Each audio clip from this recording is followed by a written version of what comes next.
અને સાંસ્કૃતિક પ્રવૃત્તિઓ વિભાગ દ્વારા શ્રેષ્ઠ શ્રી ગણેશ પંડાલ પ્રતિયોગિતા 2025નું આયોજન.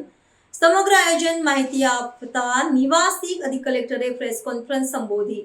ગુજરાત સરકારના રમતગમત યુવા અને સાંસ્કૃતિક પ્રવૃત્તિઓ વિભાગ ગાંધીનગરના કમિશનર શ્રી યુવક અને સેવા સાંસ્કૃતિક પ્રવૃત્તિઓ ગાંધીનગર દ્વારા ગુજરાતના સાંસ્કૃતિક વારસાનું જતન થાય તેમજ પરંપરાગત લોક સંસ્કૃતિનો કલા વારસો લોકો સુધી પહોંચાડવા માટે નર્મદા જિલ્લા સહિત ગુજરાતના કુલ 29 જિલ્લા મથકોએ ગણપતિ ઉત્સવ દરમિયાન શ્રેષ્ઠ પંડાલ પ્રતિયોગિતા નક્કી કરાયેલા ધારાધોરણો પ્રમાણે યોજાનાર, જેની વિગતવાર માહિતી આપવા અર્થે નિવાસી અધિક કલેક્ટર શ્રી સી.કે. ઉંધાડની અધ્યક્ષતામાં કલેક્ટર કચેરીના કોન્ફરન્સ હોલ ખાતે મીડિયા સાથે પ્રેસ કોન્ફરન્સ યોજાઈ હતી.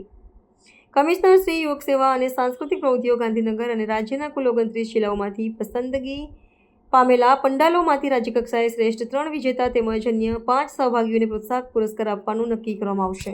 સમગ્ર રાજ્યમાં શ્રેષ્ઠ શ્રી ગણેશ પંડાલ પ્રતિયોગિતા 2025ની એક રાજ્ય સરકાર દ્વારા લોકોના આસ્થા અને શ્રદ્ધાને ધ્યાનમાં રાખી અને એ પ્રતિયોગિતા જાહેર થયેલી છે, જેમાં શ્રેષ્ઠ ગણેશ પંડાલ માટેના 7 અલગ અલગ માર્ગદર્શિકાઓ પ્રમાણે ગણેશ પંડાલ તૈયાર થશે.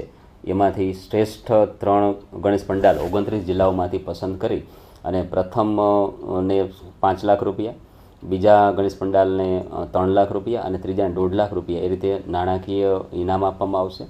સાથે સાથે સમગ્ર 29 જિલ્લામાંથી બેસ્ટ એવા 5 પંડાલ પસંદ કરી અને એમને 1-1 લાખ રૂપિયાનું રાજ્ય સરકારશ્રી દ્વારા પુરસ્કાર આપવામાં આવશે.